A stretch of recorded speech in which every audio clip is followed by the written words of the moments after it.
नारद जी एक आश्रम में जन्म लिए। उनकी माँ उस आश्रम की सेविका थी। नारद जी का बचपन ऋषि कुमारों के साथ खेल कूद कर बीता था।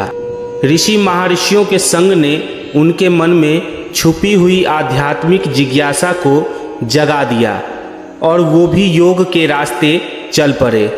अपनी तपस्या के बल पर उन्होंने सिद्धियां प्राप्त की और सदा के लिए अमर हो गए। नारद जी को यह अभिमान हो गया कि उनसे बढ़कर इस पृथ्वी पर और कोई दूसरा विष्णु भगवान का भक्त नहीं है। उनका व्यवहार भी इस भावना से प्रेरित होकर कुछ बदलने लगा। वो भगवान के गुणों का बखान करने के साथ साथ अपने सेवा कार्यों का भी वर्णन करने लगे। भगवान से कोई बात छुपी थोड़े ही रहती है। उन्हें तुरंत इसका पता चल गया और भला वो अपने भक्तों का पतन कैसे देख सकते थे। इसलिए उन्होंने नारद जी को इस दुष्प्रवृत्ति से बचाने का निर्णय किया। एक दिन नारद जी और भगवान विष्णु साथ साथ वन में जा रहे थे कि अचानक विष्णु जी एक वृक्ष के नीचे थक कर बैठ गए और बोले, भाई नारद जी, हम तो थक गए, प्यास भी लगी है, कहीं से पानी मिल जाए तो ले आओ। हमसे तो प्यास के मारे चला ही नहीं जा रहा है, हमारा तो गला सूख रहा है। नारद जी तुरंत सावधान हो गए। उनके होते हुए भगवान प्यासे कैसे रह सकते थे। नारद जी बोले, भगवान अभी लाया, आप थोड़ी देर प्रतीक्षा करें। नारद जी पानी लेने दौड़ पड़े। उनके जाते ही भगवान मुस्कुराए और अपनी माया को नारद जी को सत्य के मार्ग पर लाने का आदेश दे दिया। माया शुरू हो गई। नारद जी थोड़ी ही दूर गए होंगे कि एक गांव दिखाई पड़ा, जिसके बाहर कुआं पर कुछ युवा स्त्रियां पानी भर रही थी। कुएं के पास जब वो पहुंचे तो एक कन्या को देखकर अपनी सुध बुध खो बैठे। बस उसे देखते ही रहे और यह भूल गए कि वो भगवान के लिए पानी लेने आए थे। कन्या भी समझ गई कि वह जल्दी जल्दी जल से घड़ा भरकर अपनी सहेलियों के पीछे छोड़कर घर की ओर जाने लगी। नारद जी भी उसके पीछे हो लिए। कन्या तो घर के अंदर चली गई, लेकिन नारद जी ने द्वार पर खड़े होकर नारायण नारायण का अलख जगाया। घर का गृह स्वामी नारायण का नाम सुनकर बाहर आया। उसने नारद जी को तुरंत पहचान लिया। अत्यंत विनम्रता और आदर के साथ वह उन्हें घर के अंदर ले गया और उनके हाथ पैर धुलकर स्वच्छ आसन पर बैठाया तथा उनकी सेवा सत्कार में कोई कमी नहीं छोड़ी। गृह स्वामी नारद जी से बोला, धन्य भाग हमारे जो आप हम गरीब के यहाँ पधारे। नारद जी बोले, आपके घर में जो आपकी कन्या जल का घड़ा लेकर अभी अभी आई है, मैं उससे विवाह करना चाहता हूँ। गृह स्वामी एकदम चकित रह गया, लेकिन उसे प्रसन्नता भी हुई कि मेरी कन्या एक ऐसे महान योगी तथा संत के पास जाएगी। उसने स्वीकृति प्रदान कर दी और नारद जी को अपने घर में ही रख लिया। 2-4 दिन पश्चात शुभ मुहूर्त में अपनी कन्या का विवाह नारद जी के साथ कर दिया तथा उन्हें ग्राम में ही उतनी धरती का टुकड़ा दे दिया कि खेती करके वो आराम से अपना पेट भर सके। अब नारद जी की वीणा एक खूंटी पर टंगी रहती, जिसकी ओर उनका ध्यान बहुत ही कम जाता था। अपनी पत्नी के आगे नारायण को तो वो भूल ही गए थे। दिन भर खेती में लगे रहते, कभी हल चलाते, कभी पानी देते, कभी बीज बोते, कभी निराई गुड़ाई करते।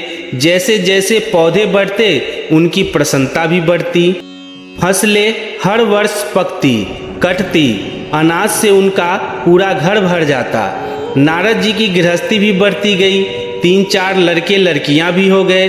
अब नारद जी को एक क्षण भी फुर्सत न थी। वो हर समय उनके लालन पालन तथा पढ़ाई लिखाई में लगे रहते अथवा खेती में काम करते। अचानक एक बार वर्षा के दिनों में तेज बारिश हुई। कई दिनों तक वर्षा बंद होने का नाम ही नहीं लिया। बादलों की गरज और बिजली की कड़क ने सबके हृदय में भय उत्पन्न कर दिया। मूसलाधार वर्षा ने ग्राम के पास बहने वाली नदी में बाढ़ की स्थिति पैदा कर दी और किनारा तोड़कर नदी उफान मारने लगा। चारों ओर पानी ही पानी, कच्चे पक्के सभी मकान ढहने लगे। घर का सामान बह गया, पशु भी डूब गए। अनेक व्यक्तियों की मौत हो गई।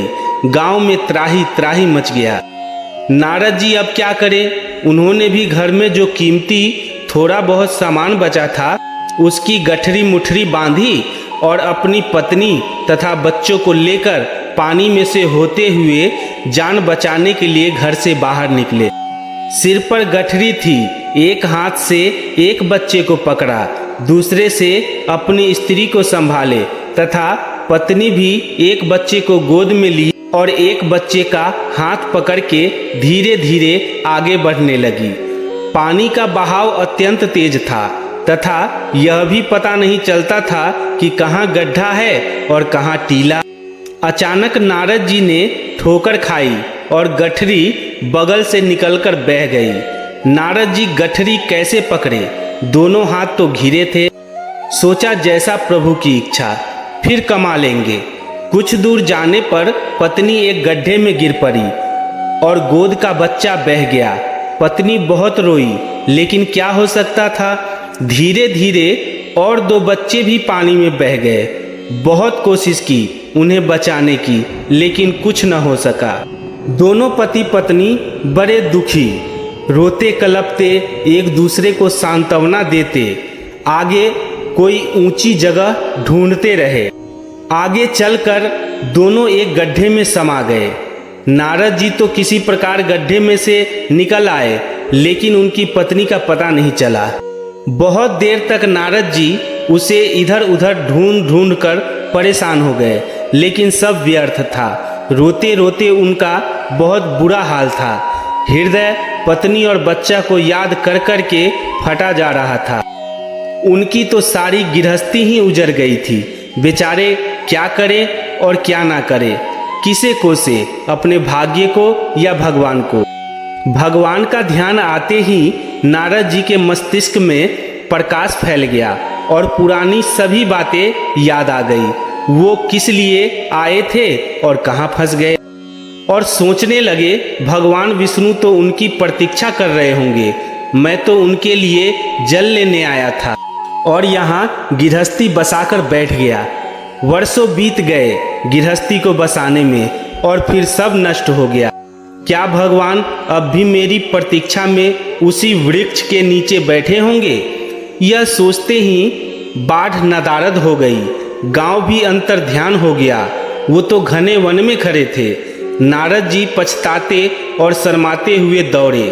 देखा कुछ ही दूर पर उसी वृक्ष के नीचे भगवान लेटे हैं। नारद जी को देखते ही वो उठ बैठे और बोले, अरे भाई नारद, कहाँ चले गए थे? बड़ी देर लगा दी, पानी लाए या नहीं? नारद जी भगवान के चरण पकड़कर बैठ गए और लगे आंसू बहाने। उनके मुख से एक आवाज भी नहीं निकल रही थी। तभी भगवान मुस्कुराए और बोले, तुम अभी तो गए थे, कुछ अधिक देर थोड़ी ही हुई है। लेकिन नारद जी को लगता था कि वर्षों बीत गए।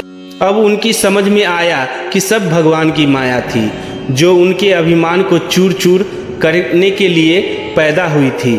उन्हें बड़ा घमंड था कि उनसे बढ़कर त्रिलोक में दूसरा कोई भक्त नहीं है।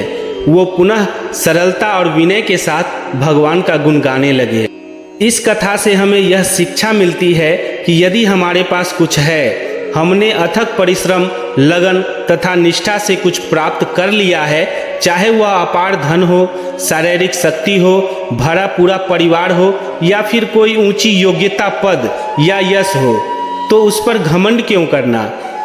क्या हमसे ऊपर और लोग नहीं हैं? क्या हम ही सर्वोपरि हैं? अनेक महान व्यक्ति हमसे पहले हो चुके हैं और आगे भी होंगे, फिर घमंड कैसा? अपनी इस विशेषता से अपना और दूसरों का लाभ होने दें, तभी उसका कुछ महत्व है। अन्यथा वह तो कोयले की बोरी के समान है, जो आपके स्टोर में व्यर्थ में ही बिना उपयोग में आए रखी है। इकट्ठा करने में नहीं, बांटने में सुख है, आनंद है। यही जीवन का एकमात्र सत्य है। दोस्तों, ये प्रसंग आपको कैसा लगा कमेंट में ज़रूर बताएं। धन्यवाद।